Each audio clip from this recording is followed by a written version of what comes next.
Hello and welcome to Politics War Room with James Carville, and I'm Al Hunt. This week, our guest is Roger Altman, founder and senior chairman of the leading global independent investment bank, Evercore, and a man who not only understands economic issues like tariffs, but can actually explain them. Now, remember, we love taking your questions, so write to politicswarroom@gmail.com or send a tweet to @Politicon for next week's show. We're going to get to as many as we can, but don't forget to tell us where you're from. You can also text updates about what's next for Politicon and Politics War Room by signing up at politicon.com. So tell your friends about us, remind them to subscribe on Apple Podcasts, Spotify, or wherever you get your podcast. And please check out the links to our sponsors, Quince, Zbiotics, and Fast Growing Trees. You can check them out in the show notes. We thank you for supporting these sponsors. It really helps make this podcast happen. James, there are multiple Democratic offenses, atrocities almost, committed by the Trump bullies every day. Let's just take two. After the Homeland Security stormtroopers snatched a Maryland man, Culver Garcia, a job holder, a husband, a father, an immigrant protected from deportation, and whisked him to the notorious El Salvador prison. They admitted it was a mistake, and a judge, an appellate court judge and the Supreme Court judge said, bring him back. This administration so far has no intentions of obeying these court orders. But cut to the White House this week. And Trump, surrounded by sycophants, the Attorney General, the Secretary of State, the White House hitman, Stephen Miller, with the tin horn president of El Salvador, I think it's Bukele. They vied for the president's attention on this issue. They were laughing about this guy, mistakenly taken away and is in almost a death prison. And they vied as to who could tell the biggest lie. Little Marco said, well, Garcia was here illegally. That's a lie. That is a lie. Pam Bondi said he was a certified member of the notorious MS-13 gang. That's a lie. Miller said the Supreme Court ruled in Trump's favor. That's a lie. Trump and others said we have no power to bring him back to El Salvador. That's a lie. If Trump told that little tin horn, whatever I call him, to jump, he would say, how high? Later, they trotted out, I must confess, the pretty effective White House press secretary, as Levitt, who repeated every one of those lies. These people are not only chronic liars, they were laughing and joking about this. They are so viciously mean-spirited that they could care a goddamn about what this poor man illicitly is suffering. And the way they, as far as the courts are concerned, screw them. Well, you forgot to mention one thing. He wears a Chicago Bulls hat, which is a secret. But Jerry Reinsdorf is leading the MS-13 gang or whatever. I mean, is Michael Jordan a member, James? I guess he might be. Maybe who was the one that went to North Korea? Dennis Rodman. Yeah, Dennis Rodman. Maybe he's part of it. I don't know. I just like. That's the level that we're at. And, it's one to just address this. People say, well, should we really fight on this tariff or should we fight more on ordinary people? And this we should fight on. You can't pivot to an economic issue. Wait a minute. This is why we think we are a country. And if they do this to him, it's an old saying, first they came for whatever, and then whatever, and then they came for me. You know what? You know why you remember that saying? Because there's wisdom in it. There's real wisdom in it. And history has taught us that. And first they came for him, and then we're going to say no right there. We got to keep fighting this. I think this is worthy of being on the top agenda of things that we're going to fight over is get this guy back home. I completely agree, and just drill home every day that this guy is saying "screw you" to the United States Supreme Court. Maybe that'll give a backbone, which has been lacking so far, to John Roberts and some of the others, because he is making them look like fools. He is, and I don't know, what their tolerance for humiliation is, but it's a lot higher than I could have ever thought. Right. And it's certainly being tested now. Right. The other is, I'm going to give this week's Profile and Courage Award goes to JFK's alma mater, Harvard, which stood up to Trump. Trump tried to dictate how that university is run. He almost wanted to take it over. And at a cost of billions, Harvard said no. To be sure, it is much easier for Harvard to say no with an endowment of over $50 billion, but they said no. And I hope everyone out there will get that letter that 3 Trump stooges sent to Harvard. They pretend this is about anti-Semitism, which, James, you and I know is utter complete nonsense. It's just a phony excuse.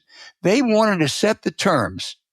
The government wanted to set the terms for students, for admissions, for faculty, for tenure, for which international students are acceptable, for which diversity programs have been eliminated, for relinquishing faculty power and student power, and it would affect every department, and it would last through 2028.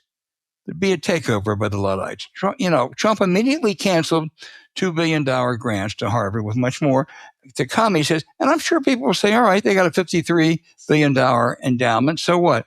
That $2 billion wasn't for quiche and Chardonnay and our favorite faculty lounge, James, or to fund student protest. It's largely NIH grants for research on cancer, Alzheimer's, diabetes, and diseases like that. If Trump gets away with this, it's going to cost lives. He's going to cost lives. And James, they don't give a damn. Well, okay, let's talk about the anti-Semitic stuff. Our friend, your old friend who used to work for you, we talk to every Sunday, Jill Evans. I don't want to get out there too far. I don't have very good Judo, but I think Jill is Jewish. Just going to take a wild stab in the dark here. She's certainly a New Yorker. Yeah, okay. She teaches at Harvard. And she said on numerous occasions that she would talk to the Jewish students. This was at the height of this insanity. And they thought they were very secure at Harvard. Okay, now I'm sure she's not speaking for every Jewish student at Harvard, but I'm sure that Jill is first of all, Eagle Eye obviously was editor of the New York Times, a highly experienced journalist with a pretty good eye for what's going on around him. I mean, when Jill, who's on the faculty there, says that tells me a lot. And by the way, I like the idea of a university that I couldn't get into, get grants to study how to deal with whatever disease I have. I really kind of like that. If we're going to have an elite school, it's definitely an elite school, all right? But why wouldn't you want them to be studying how to treat diabetes? I think I would. It'd be a good idea. Wouldn't you want them to study and, long-term effects of COVID or whatever? Of course you do. You don't have to like Harvard. Why I dislike it any more than Yale or like it more than something else. I never thought about it. But you can respect what an institution is. And I give a lot of credit to Penny Pritzker, but finally, Jesus, lady, but finally, like, we got this goddamn endowment. We're going to eat rather than you're going to use it. And that's great. And my hat's off to them. They are the most famous. I think it's fair to say they are the leading academic institution in the United States and the world. They're in the world, maybe. Yeah. I mean, and maybe they can do stuff that other people can't, but at least they did this, and I congratulate them. Yeah, I think you're absolutely right, James. We ought to acknowledge that we were up at Harvard last November, and we had a terrific time. We sure did. And now you have our friend Ella Volpe, and I mean, look, Sadie Warren. People, right? Doris was there with us. But again, you can joke about it, or you can get pissed off because a friend of yours' kid didn't get in, or you can think that they arrogant and all that may be true, but I want these motherfuckers to study these diseases and study this shit because I actually think they have some idea what they're talking about. Right. That is a great hospital up there. That's a great research center. We know people there. Right. And as I say, this will cost lives. They don't care. They have a great issue, they think. They're basically love the fact they're running against Harvard. But it's got Harvard money, but Harvard has money, so spend it. Yeah. James, you had, I thought, a terrific column in the New York Times this week about how Democrats need to really have a laser focus on not just the economy, but on the things that Trump promised that he's not delivering on. Like, he's going to end inflation, bring down the cost of living. And I think it's clear Democrats have some serious problems.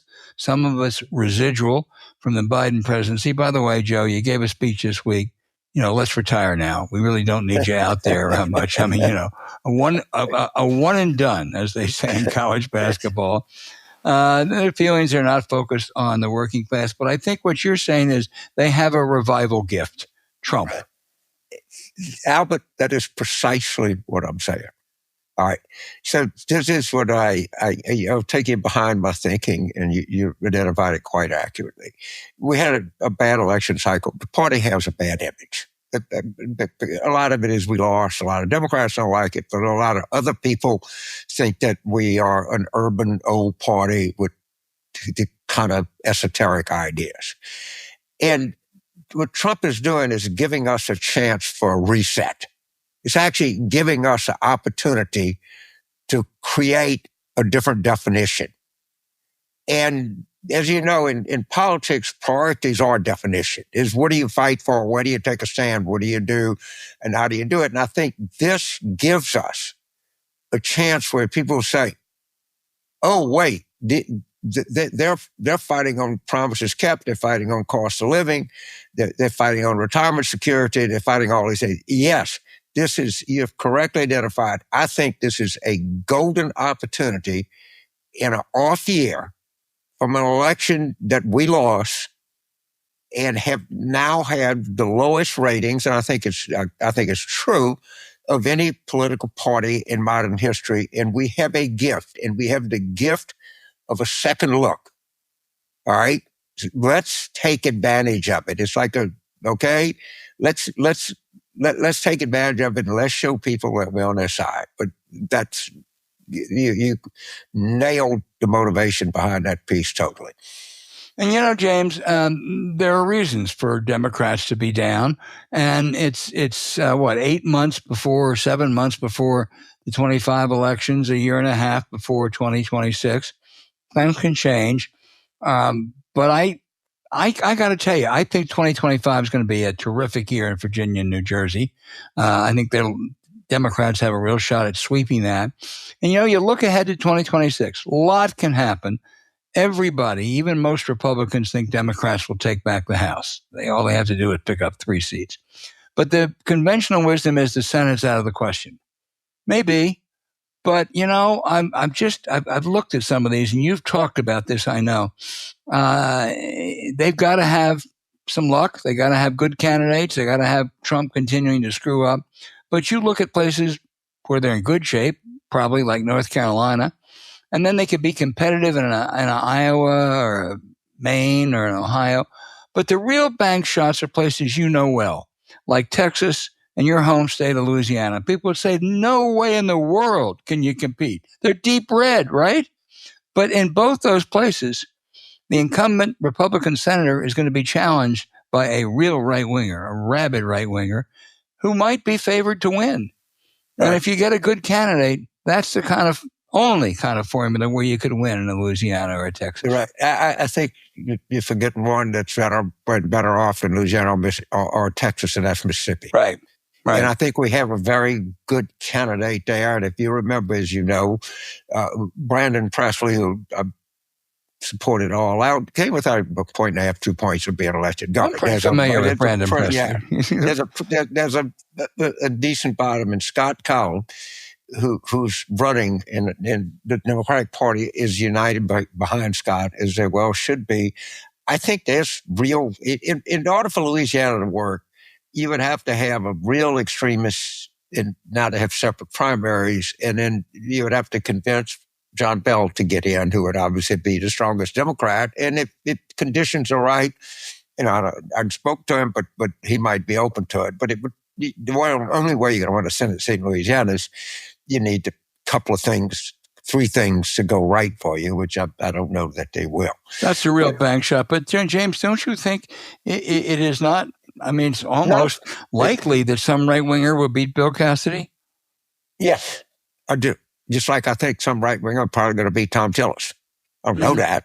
But that's certainly been the electoral history. But in Iowa, I saw there was a guy announced. He's considered to be not a major figure. He was a kind of head of the Chamber of Commerce in Knoxville, Iowa, which I looked up. It's a town south of Des Moines. But, a lot, maybe people get in and have a vigorous thing. I think she's really vulnerable. And if you saw what happened to Grassley, I'm talking about Senator Ernst. Yeah. And, man, you look at Grassley, and, I mean, there's a real case to be made for new leadership. But while we're on the topic, I got to bring a couple things up here for just a second. One is David Hogg. Who's David Hogg? David Hogg is vice chair of the DNC. He was a survivor of the Marjorie Douglas Stoneham catastrophe, apocalypse, whatever you call it, mass murder. And he is a young, but very progressive, in a hurry young man, fine. And he is trying to raise money to primary other Democrats. All right, now wait a minute. Let's get this straight. He is the vice chairman of the Democratic National Committee, and he is talking about raising $20 million to primary other Democrats. Well, when I look at the DNC, ideally it should be an organization that's trying to beat Republicans, not other Democrats. And if you want to have a kind of squad thing where you go, they never run against Republicans. Understand that. The squad never, ever runs against a Republican. With the exception of AOC. Who did she run against? She ran against a bunch of Republicans in the congressional elections last. That was a plus 30. But I think she's a little better. No, but your point's right. That she doesn't. When you're in a plus 30 Democratic district, I just don't pay attention to you. I understand that, and somebody's got to win. But when you're talking about using the power of the DNC, whatever power it has, it's not very much, but you're using that, and we're paying, Democratic donors are paying David Hogg's salary, they're paying David Hogg's staff, and he wants to run against other Democrats. Well, that's America. Run against who the fuck you want to, but don't resign your position. Have guts, man. Have guts. Stand your ground. And I don't think that I don't think that's part of the Democratic coalition.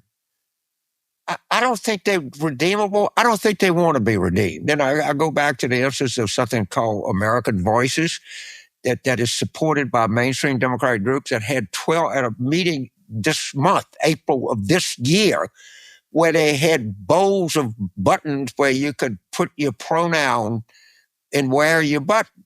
I don't think these people get it. I don't think they ever will get it. And I've said this before, and I'll say it now. I think we ought to think about just having a schism. I think these people should get their own party. Don't call it anything Democratic. Call it the Socialist Urban Justice Community Unity Party of the whatever. Right. And then after the election, maybe we can have negotiations, or you can, vote for a Democrat to be the speaker if we win. But I actually think that it might be at a point where there are certain elements in a Democratic coalition that we just can't live in the same room with these people, because they actually learned nothing from 2024.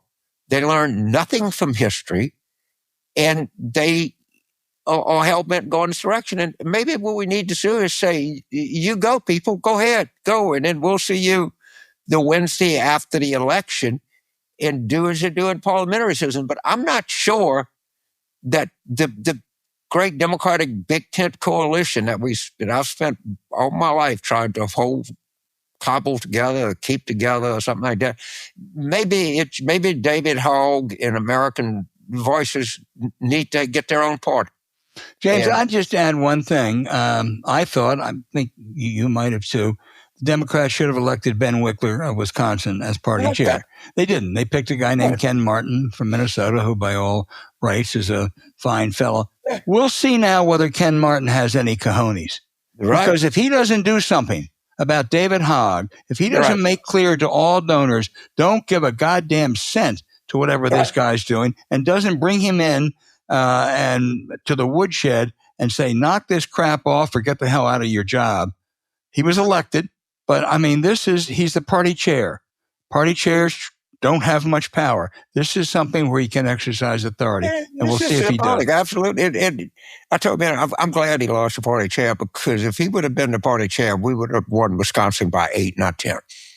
Well, and that's pretty high praise to be worth 2 points in a swing true. state. And let me tell you, that ain't no minor praise, man. James, the two best party chairs, we agree on this, are Ben Wickler and Susan Swecker. Right. Both are stepping aside now. Right. And I just hope they have successors in place who are anywhere near as good as they are. That's part of their job, is to groom people. And I believe they did. But maybe Ben and Susan and some of us got to have one party, and maybe David Hogg and American Voices, good God, can have their own party. And then we can come together after the election.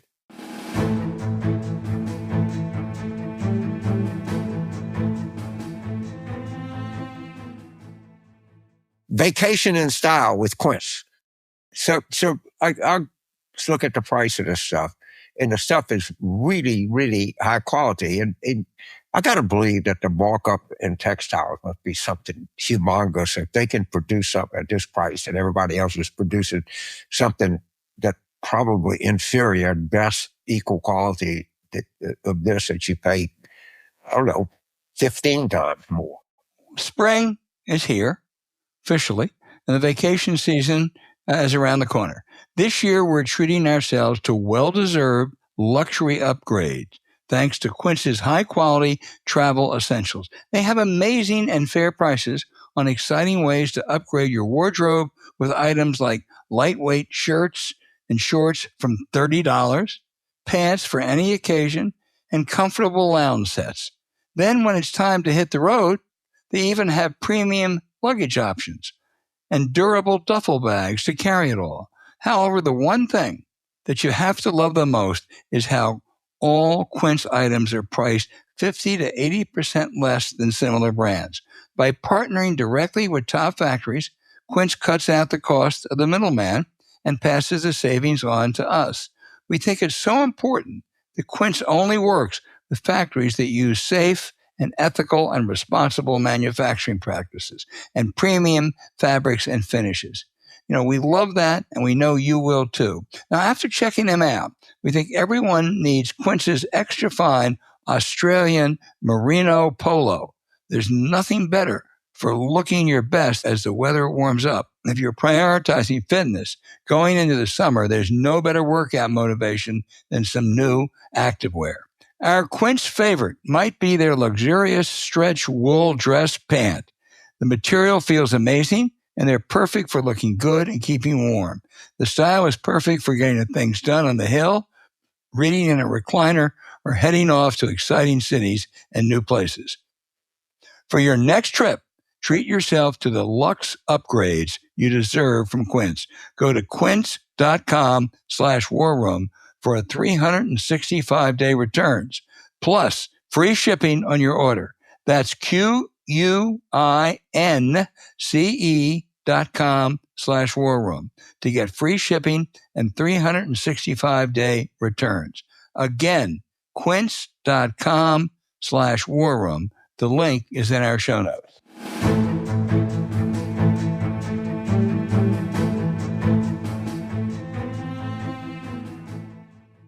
Hey, Roger, we are so pleased to have you on. Well, thank you for having me. We've already given you a lavish introduction. It's been 2.5 weeks since Trump's Liberation Tariffs Day.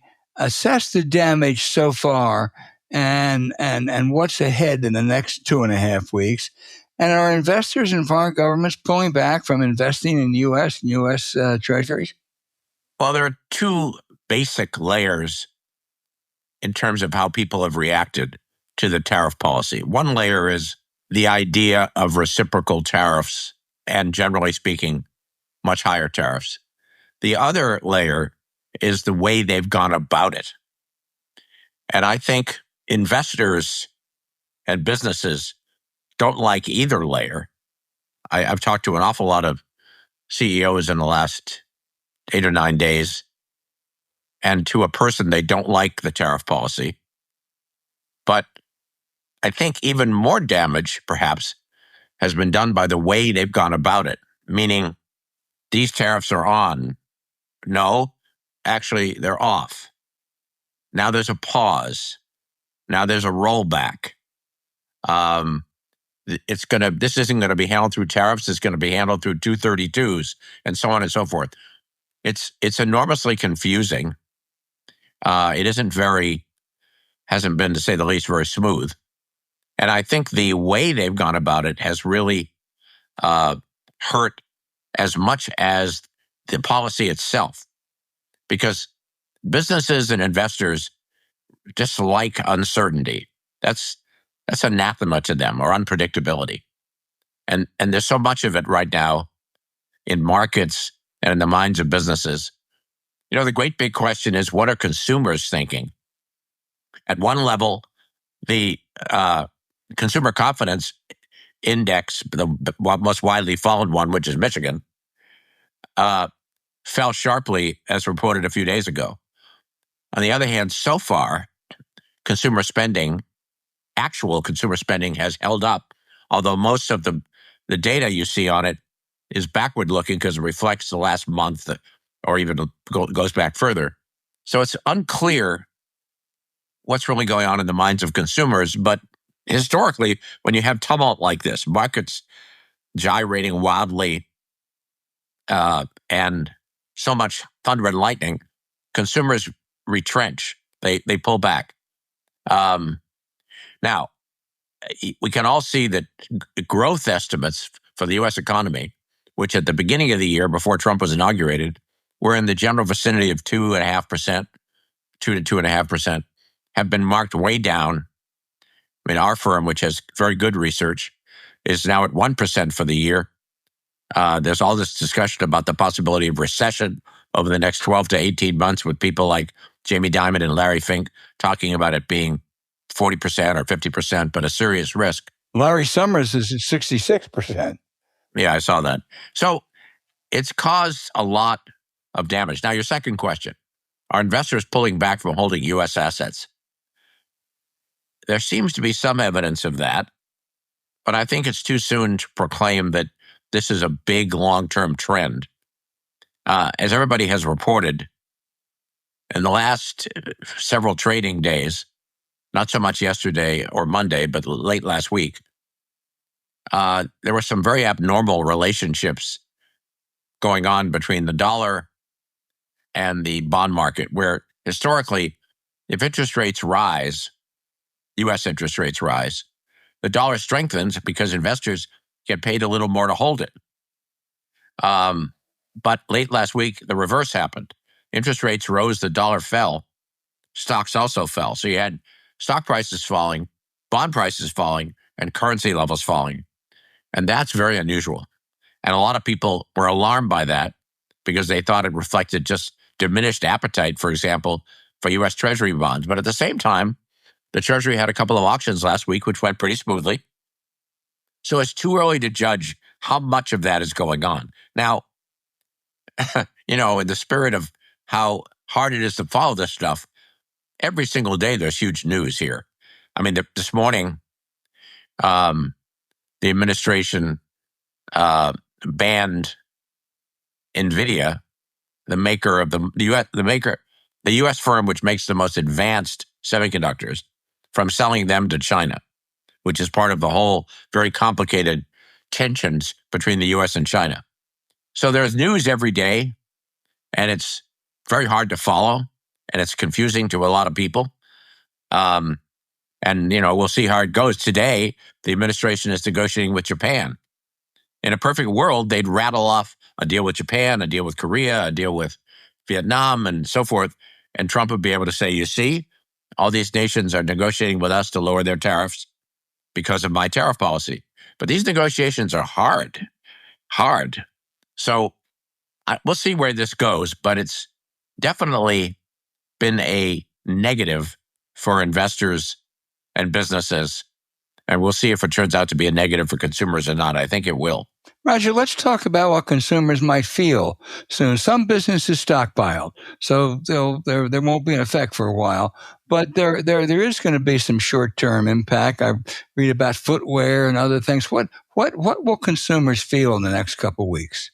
Well, first of all, I think the most important point is the psychology of this, rather than whether they're yet paying higher prices at Walmart. All Americans at some level or other follow some news. Of course, they get it in a very fragmented way here in 2025 compared to 20, 40 years ago. But they always follow some news, and the news has been dark, market tumults, gyrations, and it's been confusing. So I think the psychology to consumers so far is a lot worse than the actual impacts they're seeing. Because you're quite right. So I think a lot of companies increase their inventories to get ahead of the tariffs, and probably a lot of consumers are buying products that they might have waited a month to buy for them to get ahead of the tariffs. So it's hard to tell, but I think the biggest factor right now for consumers that may be weighing on them is the psychology of all this tumult. You mentioned that Trump is now negotiating with Japan, and he may cut a couple deals.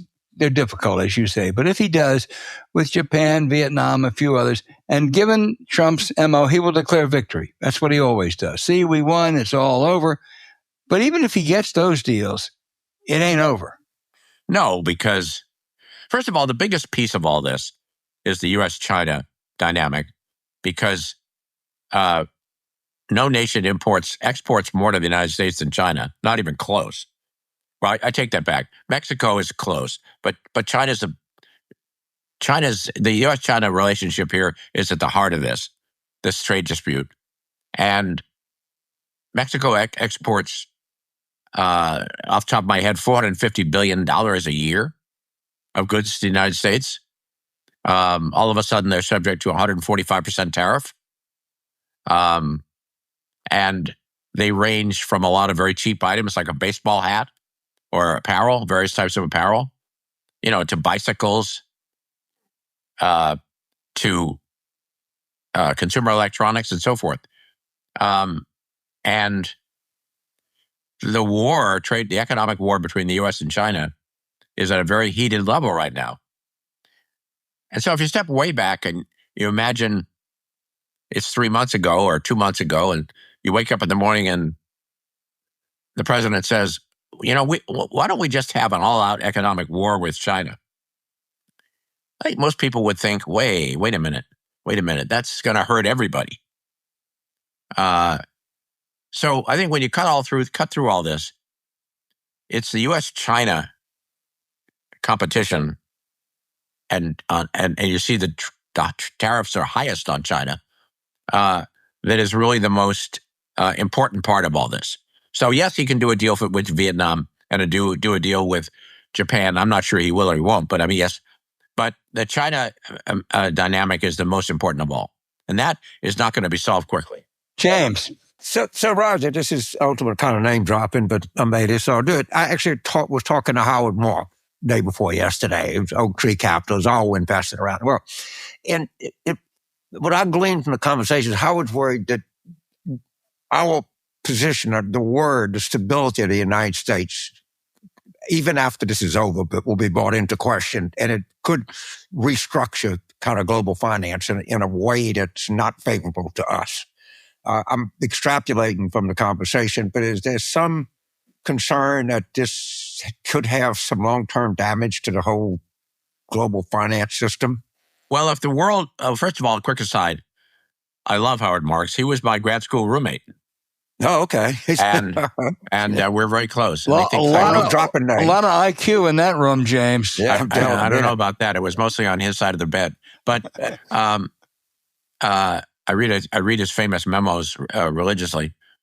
I think what he's expressing, I think, I wasn't on the conversation, obviously, is this question Albert touched on, which is, are we going to see global investors deciding they're less interested in holding U.S. assets, stocks, the dollar, bonds, right, than they historically have been, especially concerned about U.S. treasuries, because we're running a, give or take $2 trillion deficit, which means we have to sell not just that amount every year, but the amount to refinance the debt that's coming due. So the burden, so to speak, on the markets of financing the U.S. Treasury is huge, and any diminished appetite, if it should materialize and persist, would be a real problem. Now, as we talked about a few minutes ago, there's some evidence of that, but we just don't know how deep it is yet and how long it'll last. And I think that's what he's alluding to, because I don't have the number at the tip of my tongue, but foreign parties buy huge amounts of U.S. Treasury bills. Right. I think that I think we're all saying the same thing, that this is concerning moving forward to this could be a destabilizing event that in not a beneficial way to the United States. So let me give you an argument that some people make. Look, somebody had to do something. The Chinese were cheating like crazy. They were dumping goods here. They had significant labor violations. The United States has lost 75% of its manufacturing jobs. And maybe this is not the perfect thing, but goddamn it, at least somebody's stepping in and saying, let's get recognized here for the deterioration of the American worker, and we need to stand up to that. What would you say to that person? It's actually, she's sitting right here, if you want to know the truth of it. I think that's the goddess Mary.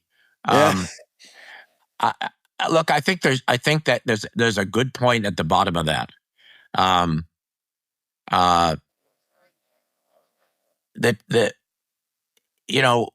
People are debating all the time now, since Trump initiated this policy, whether his view, which is any trade deficit with any country is a bad thing. It means they're ripping us off. I've said a few times in interviews, that's wrong, because if you take a nation, pick Colombia, they grow and sell a lot of coffee. The United States doesn't grow and sell coffee. So we buy coffee from Colombia. If that was the only item being traded between the two of us, we'd run a trade deficit with Colombia, but it wouldn't be because they're ripping us off. China, on the other hand, has pursued for many years, and this is why the point is a good one. The China situation is the following. They produce huge amounts more, manufacture huge amounts more than they can consume internally. And that's entirely done for export.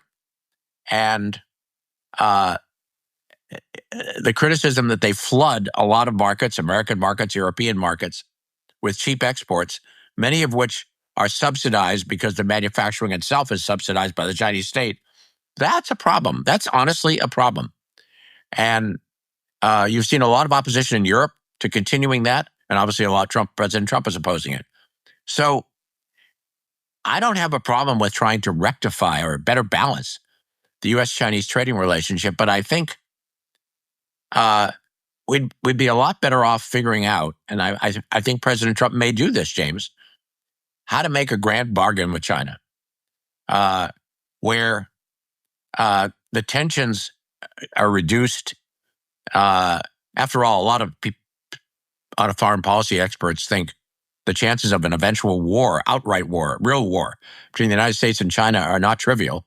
I think it'd be better if we could get a grand bargain, which results in a better balance between the U.S. and China on a trade basis, and which results in moving away from the idea of the world having two separate technology systems, one that China and its allies use, and one that America and the Western nations use. That's where we're headed, because we're boycotting so much of China. So I hope that's the result of this. By the way, I noticed this today that the Chinese leadership said they'd like President Trump to appoint a negotiator who could work with their top negotiator, whom they named, on such a deal, which eventually President Xi and President Trump could agree. I don't know what the chances of that are, but I hope that this ultimately goes in that direction. But the question that you raised, isn't there something wrong with the U.S.-China economic and trading relationship? The answer is yes. There is. Well, that pretty much answers the question very forthrightly. And as you know, yeah. President Trump 1.0, his first administration, imposed tariffs on China, not as big or as wide as the ones now. And President Biden maintained them. You know that. Right, I do know that. So up until in the last few years, it was actually a bipartisan approach, because there's such a widespread and bipartisan anti-China attitude in Washington, which is part of the background here. So both Biden and Trump agreed on that level of tariffs. Now it's gone much, much higher and much more threatening, but there's that history. Thank you, Albert. Thank you very much. Let's stay on China, because I'm not going to pretend to have much expertise, but I've talked to some people who do have expertise. They say China really believes it has the upper hand here in the short term, because they can endure a lot more pain. I mean, they'll be hurt more economically, but they don't have to worry about voters. Actually, it may even help Xi Jinping, who has had problems there. Now he can blame it on the Western Satan devil. And in the long run, this is going to advantage them. So these people say, basically, yeah, it would be great to have a deal, but Trump better realize the Chinese aren't going to deal on his terms. Well, it's a really interesting question. And by the way, there's a wonderful article in Foreign Affairs by Adam Posen, which talks about why China has the upper hand, even though it looks like we do. Mm-hmm. By the way, the argument he makes is that we're so dependent as a society on Chinese goods. Every baseball hat you buy is made in China. Every T-shirt you might buy at Dick's Sporting Goods is made in China, and so on, that they don't think we can sustain the price increases that are going to be applied to all those items for very long, because consumers are going to rebel. And they're going to buy less, and there's going to be, therefore, less consumption, therefore, less growth, therefore, less production, and therefore, less employment. And the Chinese ultimately have a stronger hand because of that. It's it's the old story, I think, a version of the old story. If you owe me $10, that's my problem. Wait a minute. If you owe me $10, that's your problem. If you owe me $1 million, that's my problem. And that's kind of a version of this argument, that we're so dependent on them that they actually have leverage. We'll see. I think the basic point you make, that the Chinese operate with a much longer timetable than most other nations do, 100 years, 100-year views and so forth. Yes, they're probably prepared to endure this for a very long time if they have to. See, James, if we had gone to graduate school in business, we could have done that $10, $1 million thing. I mean, that's above our head, but that's what happens when you get educated. Roger, Treasury Secretary Bessent had a meeting, it's been reported, with former Treasury Secretaries of both parties, arranged by Steve Mnuchin. I hear it went badly, which if so is remarkable, because usually there's a rally around mindset in crises. Well, I don't know what happened there. I wasn't part of it. So I don't know, Albert. But knowing recent Treasury secretaries like Hank Paulson or Tim Geithner or Bob Rubin, Janet Yellen, they would not be supportive of this administration's overall tariff war. Larry Summers, I should have mentioned, So I would imagine if those folks, the recent ones, were around the table and there was an honest conversation, it would have been pretty critical. Now, I think that dinner was the typical one that meeting. It was a typical dinner that happens when a new Treasury secretary comes into office. Right. The tradition is that his predecessors come into the building for an early dinner just to break bread and, congratulate him and so forth. So it's not the kind of evening that would typically go way off the rails, but maybe it was somehow antagonistic. I don't know the answer. Yeah, I heard this one did go off the rails. I do know that, Yellen spoke, I think, 2 days ago in public. Summers has spoken extensively in public.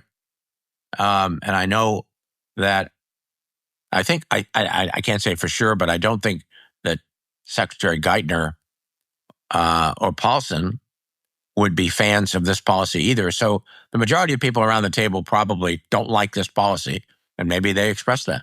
Well, and Bessent and Summers have already publicly gone after each other in a way that usually Treasury secretaries and former Treasury secretaries don't. But we'll see. I'm going to turn it back to James to wrap it up. But one thing, we haven't talked about the EU here. We talked about Japan, China, Korea, Vietnam. First of all, how important is the EU in all this? And what do you think the outlook is? Oh, the EU is very important. The entire EU GDP is bigger than the United States GDP. Obviously, they're sovereign nations, and so there's no one nation that even comes close to the United States, but as a group, they're huge. And they're really important. I don't happen to think that the Trump administration is treating our longstanding and very supportive allies very well, both economically or otherwise, including relative to Ukraine. But no, Europe is very important. And Europe's in a very tough spot because a lot of these tariffs are going to obviously apply to Europe. Like, for example, autos, tariffs on autos. Well, Europe is a big auto producer, Germany, of course, especially. So they're in a tough spot because they have a lot of tensions of the same type we do relative to China. They don't like being a dumping ground for cheap Chinese goods either.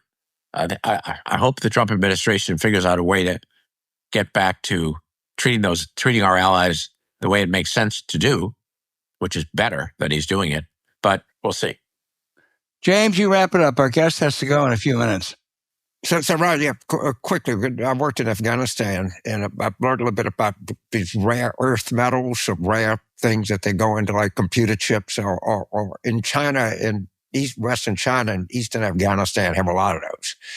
And apparently the Chinese said they're going to cut us off from some of these critical materials or whatever they are, that we make stuff. Is that a big deal, or is that a head fake? I think it is a big deal. I'm out of my depth myself. The product called rare earth magnets is apparently a vital one for certain military purposes like drones, for certain commercial purposes like electric vehicles. And China is the only supplier at the moment in the world of that. So I think it is important. Now, how long it takes that boycott that China has imposed to take effect on us is hard to say. How much inventory of this stuff do we have? Did we build it up anticipating this move, which we probably did? I'm not sure how long it's going to take for this to bite, but it's a serious thing. It's a serious thing. It's part of the technology war. We have banned a company called ASML, which is the most advanced maker of semiconductor production equipment, the equipment you use to make advanced semiconductors. We've banned them from selling their equipment to China. Now we're banning NVIDIA from selling its most advanced chips, semiconductors themselves, to China. And there's a lot of other elements to this overall ban. We're in an economic war and a technology war with China, and they're responding, in kind. I want to ask you guys one question in the 2-3 minutes we have to go. I find the Trump attack on universities to be really disturbing. And the letter in particular that the Trump administration sent to Harvard, and I didn't go to Harvard. I don't have any special, brief for Harvard, but very disturbing. And I'm wondering whether the country as a whole likes it. People have said to me, the Trump base loves this. So I'm wondering what you think of that. Albert? Well, I think the Trump base does love attacking Harvard. I think as more people look at that, including that chilling letter, basically, they wanted Harvard to go into receivership, and the Trump administration would run it, basically. But the other point I'd make, Roger, is I grew up with Republican conservatives, some rather moderate, some very conservatives. One thing they all believed is there ought to be minimal government interference in private institutions. And, you can hate Harvard, you can criticize Harvard, but, there's minimal interference. Where are those conservatives now? Whether it's Harvard or law schools or other issues, they are absolutely, they're cowards and they're silent because, again, you can hate Harvard, but that you're right. That letter, those demands were chilling. James, you want to add anything? Yeah, I will. Harvard has a $53.4 billion endowment. Okay, I'm glad to see they finally decided to use it for something. All right, so give us your money, we have our own money, and Columbia has, I don't know, $15 billion, and whatever. So, I think they look at these endowments and they just kind of look at it the way that a 50-year-old looks at his,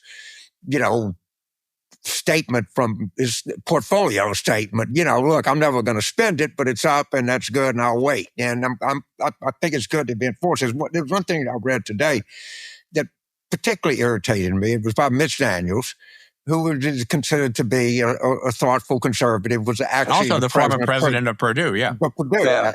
Yes. And he goes into, well, this is not right, but you got to admit there's so many problems with higher ed, et cetera, et cetera. That, of course, there's problems at higher ed, but what Mitch Daniels does is lend his good name to say, well, this is not a good idea, but higher ed really needs reforming. Well, if you want to reform higher ed, let the higher ed people reform higher ed. Don't sit there and try to force people into a political position. And when they say Harvard gets $2 billion, I kind of like the idea of Harvard Medical School running scientific or healthcare or trials or something like that. I actually may not be the biggest Harvard fan in the world, but I think all of us really have some pretty talented people there. I mean, if I had a heart attack in Boston, I had a Harvard doctor treating me, I'd feel pretty good about it. I wouldn't feel good about having a heart attack. I'd say, well, I got a good goddamn doctor, I'll tell you that. Yeah. And I think we can't, and that's the whole thing is, you use your name to say, well, I wouldn't go along with this, but there are other problems. And that's how we deteriorate. Yeah, I agree. You have been a fabulous guest. You were able to talk about complicated stuff in a way that people understand.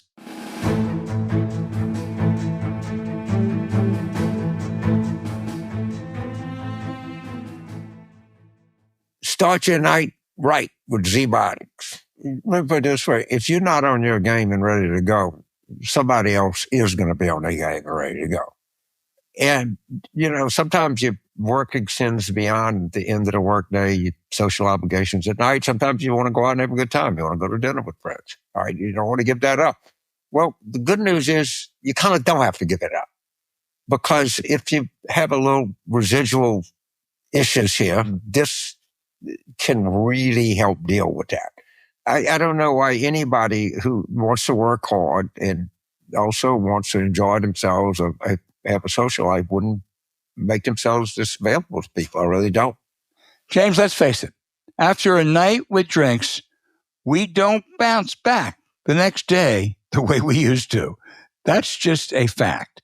It used to be big decision. Do you want a great night or a great next day? Luckily, with pre-alcohol, you don't have to compromise. To fill you in, Zbiotics pre-alcohol probiotic drink is the world's first genetically engineered probiotic invented by PhD scientists to tackle rough mornings after drinking. Here's how it works. When you drink, alcohol gets converted into a toxic byproduct in the gut. It's this byproduct not dehydration, that's to blame for your rough next day. Pre-alcohol produces an enzyme that breaks this byproduct down. Just remember to make pre-alcohol your first drink of the night. Drink responsibly, and you're going to feel your best tomorrow. Thanks to Zbiotics, James even goes on long runs after his long nights. Every time you have a Zbiotics pre-alcohol before a drink, it makes such a difference. Now, after drinks at dinner with a source or potential podcast guest, we know we can jump into action right after waking up. Whether you're writing all day, exercising, or even going in front of an audience, Zbiotics is the MVP when it counts. Go to zbiotics.com/PWR to learn more and get 15% off your first order when you use code PWR at checkout. Zbiotics is back with a 100% money-back guarantee. So if you're unsatisfied for any reason, they'll refund your money, no questions asked. Remember to head to zbiotics.com/PWR and use the code PWR at checkout for 15% off. The link also is in our show notes.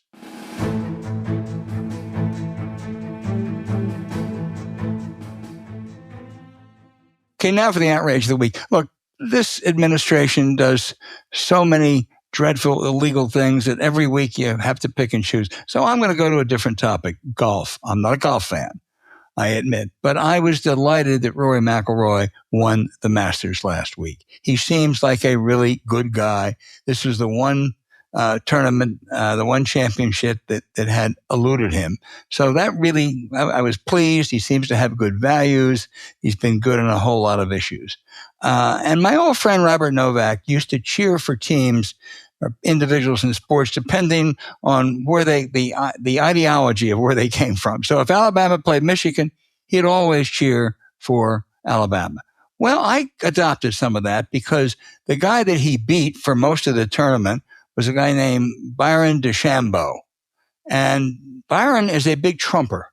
He was at MAGA. He was a MAGA guy. He was at Mar-a-Lago on election night. So in the spirit of Novak, I was delighted that DeChambeau choked in that last round. But I was most delighted that a good guy, McIlroy, won the Masters.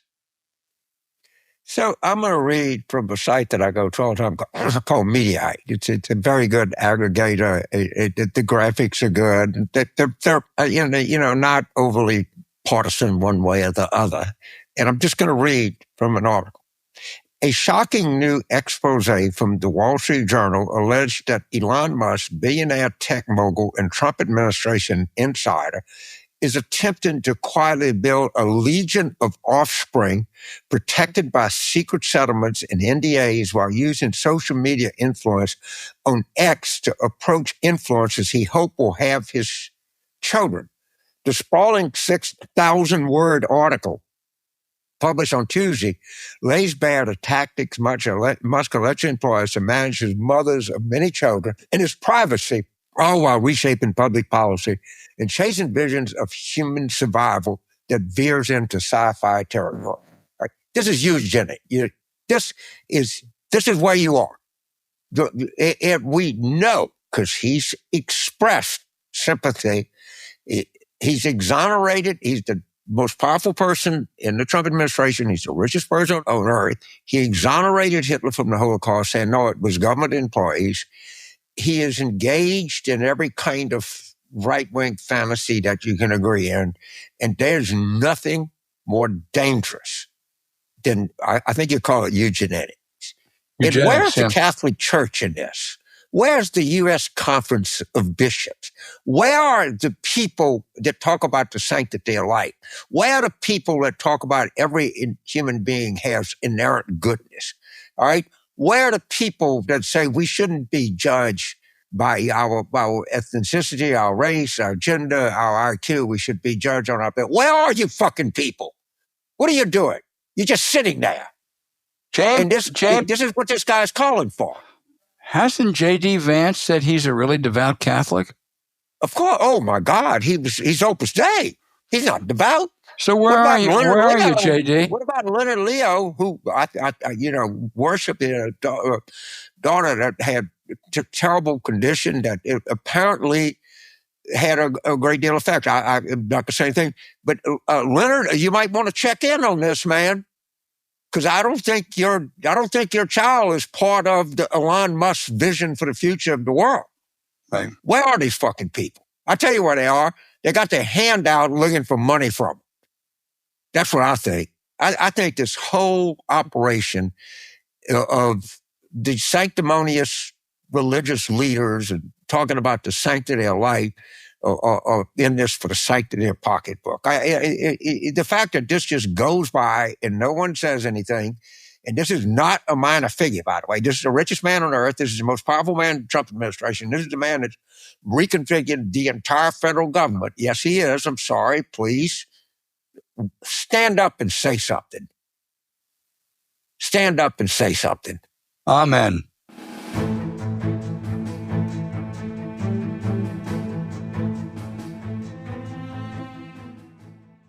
One of my favorite expressions is the best time to plant an oak tree was 25 years ago. The second best time is now. I have to flag on to that because it actually sped up the tree growth. So I got to think of a new slogan to explain to people things. And this company is so innovative and so dynamic. It's changed a lifelong. It's said about a lot of people before me, but one of my favorite expressions. So you've altered the history of biology, or botany. I guess botany. Botany, yeah. Fast Growing Trees is the biggest online nursery in the United States, with thousands of different plants and over 2 million happy customers. They have all the plants your yard needs, like fruit trees, privacy trees, flowering trees, shrubs, and so much more. Whatever plants you like, Fast Growing Trees has the perfect fit for your climate and space. Fast Growing Trees makes it easy to get your dream yard. Order online and get your plants delivered directly to your door in just a few days without ever leaving home. Not only does their Alive and Thrive guarantee ensure your plants arrive happy and healthy, Fast Growing Trees even gives you support from their trained plant experts once they arrive to make sure everything grows great. No matter what your space looks like, Fast Growing Trees offers 6,000 plants to provide the perfect choice for you. They have everything from indoor plants to fruit trees, full-size privacy trees, and more. Just follow their 14-point quality checklist, and Fast Growing Trees will help you care for each plant individually based on their needs. When you have help from the pros, everything from watering routines to maintaining the correct sunlight exposure comes easy. I've always been a creature of the city, but with Fast Growing Trees, even Judy and I have some exciting options for our place. We just learned you can grow a vanilla bean plant indoors. But with so many different options, the choice is yours. You can even talk to a plant expert about your soil type, landscape design, taking care of your plants, and everything else you need. No green thumb required. Now don't wait. This spring, they have the best deals for your yard with up to half off on selected plants and other deals. Plus, listeners to our show get 15% off their first purchase when using the code WARROOM at checkout. That's an additional 15% off at fastgrowingtrees.com using the code WARROOM at checkout. Again, fastgrowingtrees.com, code WARROOM. Now it's the perfect time to plant. Use War Room to save today. The offer is valid only for a limited time. Terms and conditions may apply. The link is in our show notes. Get growing with Fast Growing Trees.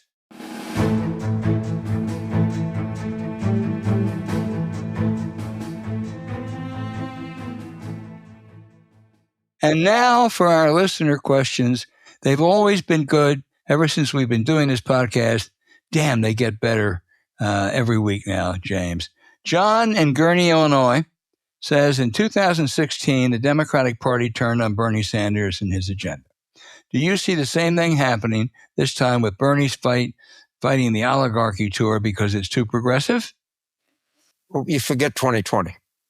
Everybody wants to forget 2020, particularly the progressives. Okay, you had Biden, whose old definition of been around the track a lot. You had Bernie. You've had Elizabeth Warren. Okay, you had Buttigieg. You had everybody. It was not close. How many times do Democratic voters have to tell you, we don't want you? It certainly happened in 2016. It was straight up. And by the way, give Bernie Sanders a lot of credit. He raises a lot of money. He's got very passionate following. And he wins in Vermont. Okay, but that's about it. And the question is, do we want a more ideologically pure, committed party, or do we want to win elections? And it's really that simple. And by the way, they have run in primary after primary after primary. They were all really well funded. And Biden didn't even show up on the ballots until South Carolina. So it's not like you don't have a shot to make your case. You make the case, and people keep rejecting it. But what part of this don't you understand? Tate in Blackstone, Virginia, the home of Virginia Tech, says since Trump is using emergency powers to impose tariffs on Americans, does Congress have any power to halt this? Of course they do, Tate.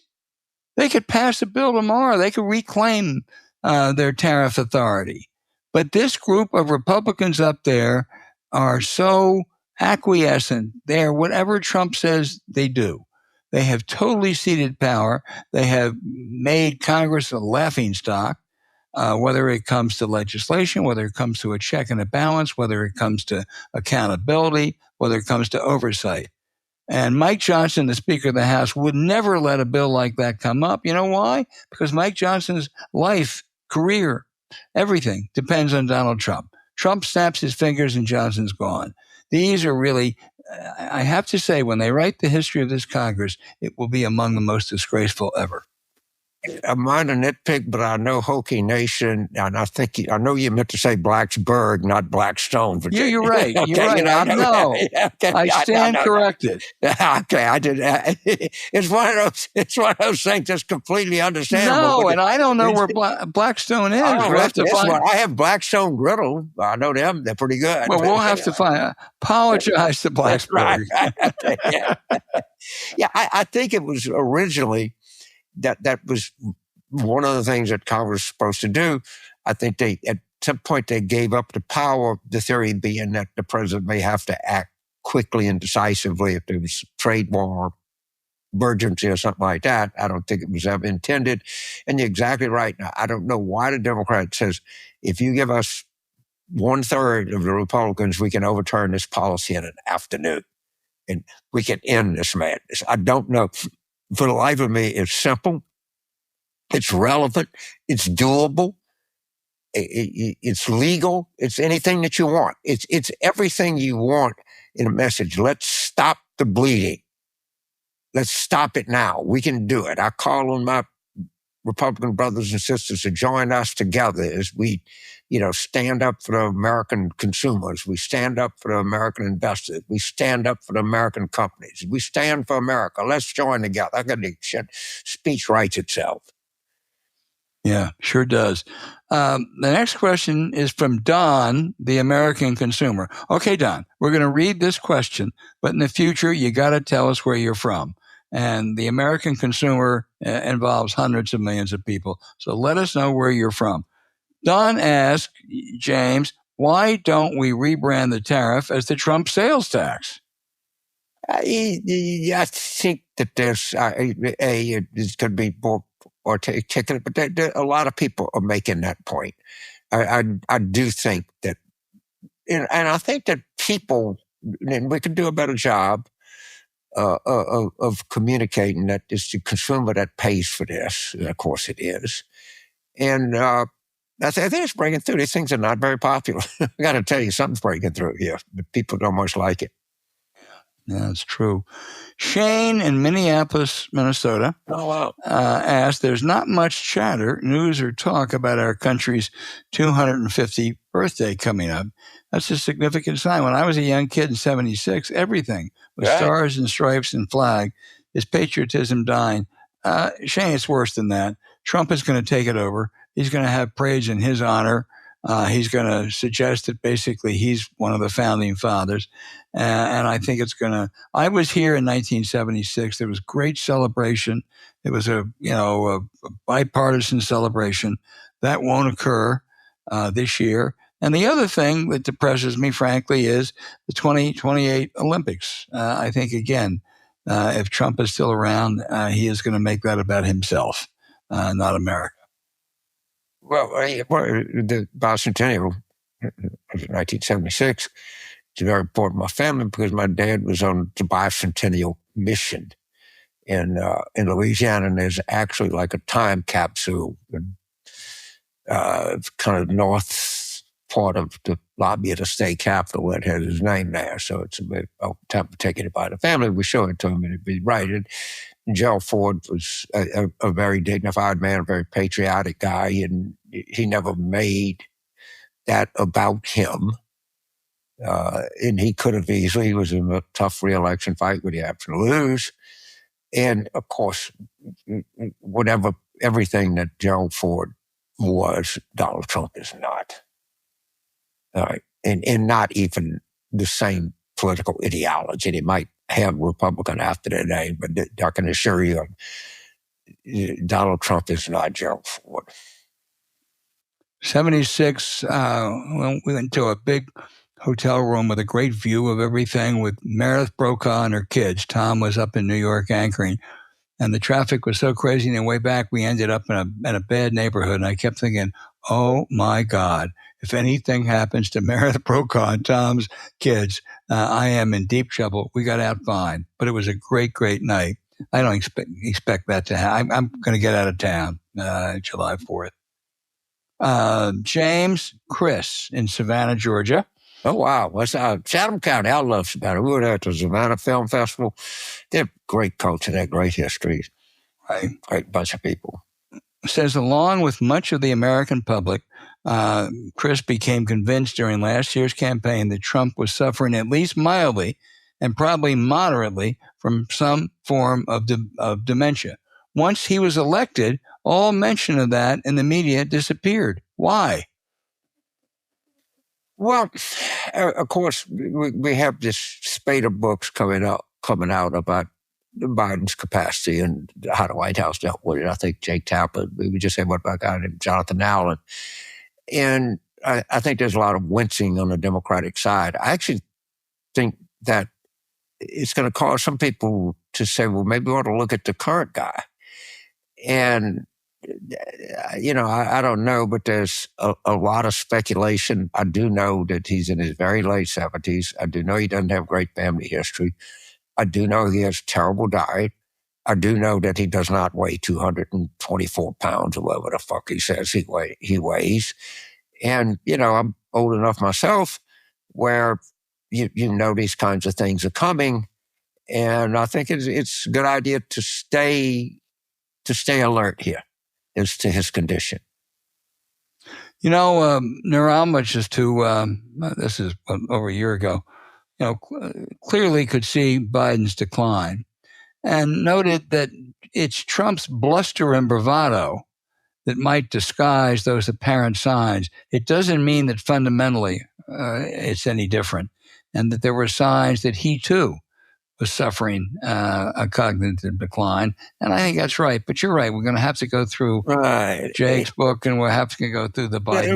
We got a lot to do. And the thing about Trump is that his bluster and his animation and that kind of stuff can mask things for a while, but it can't mask it forever. Yeah. No, that's right. Roger in Chattanooga, Tennessee, asked me, what is your take on Bill Maher's dinner with Trump, and specifically his book report on the experience of how great it was? I think Bill Maher was had. He went there and he talked about how charming and nice Trump was. This was the same guy that day who was reveling in a guy who was illegally deported to El Salvador and refuses to bring him back, who loves to hurt people, loves to inflict pain. But, Bill is just the latest in a whole series of people who get had by the personal charm, if you will, of some really bad people.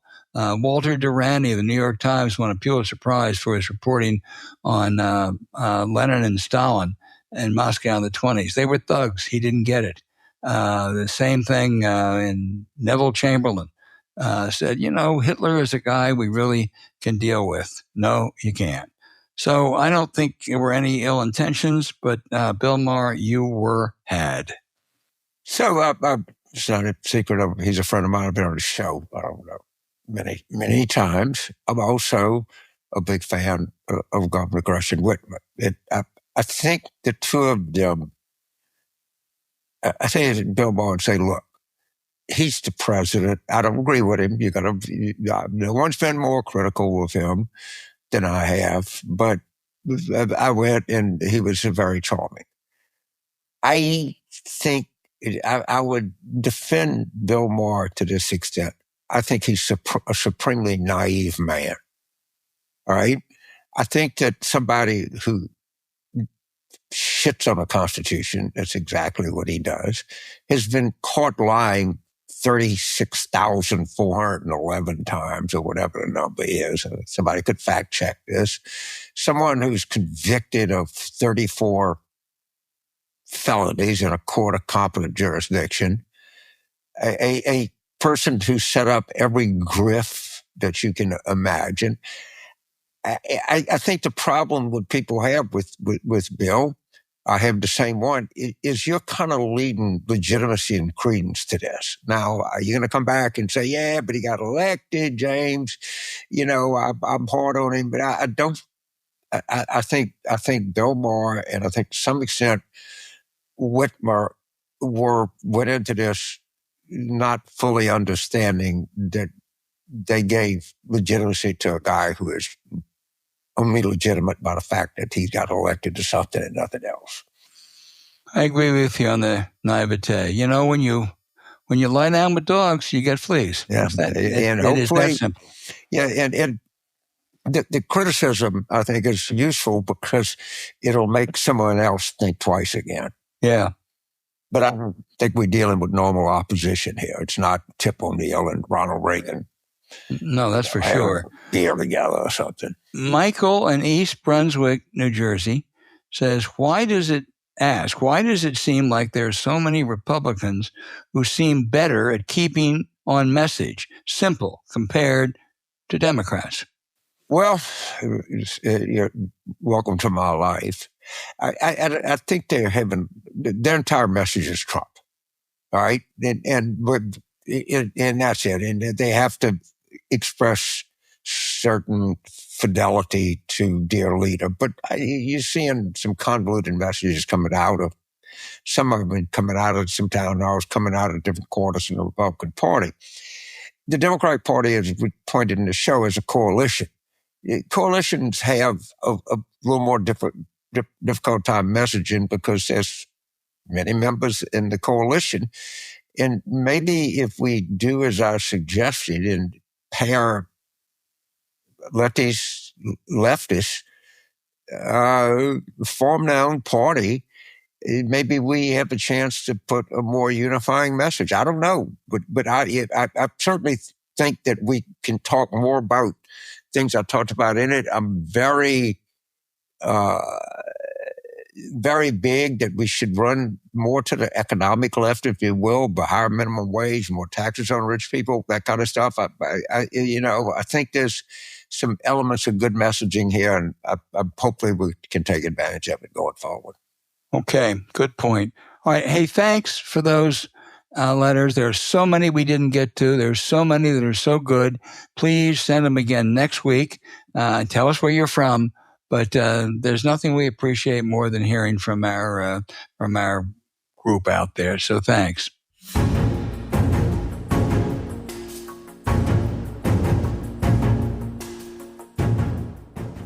Hey, thanks for listening to Politics War Room with James Carville, and I'm Al Hunt.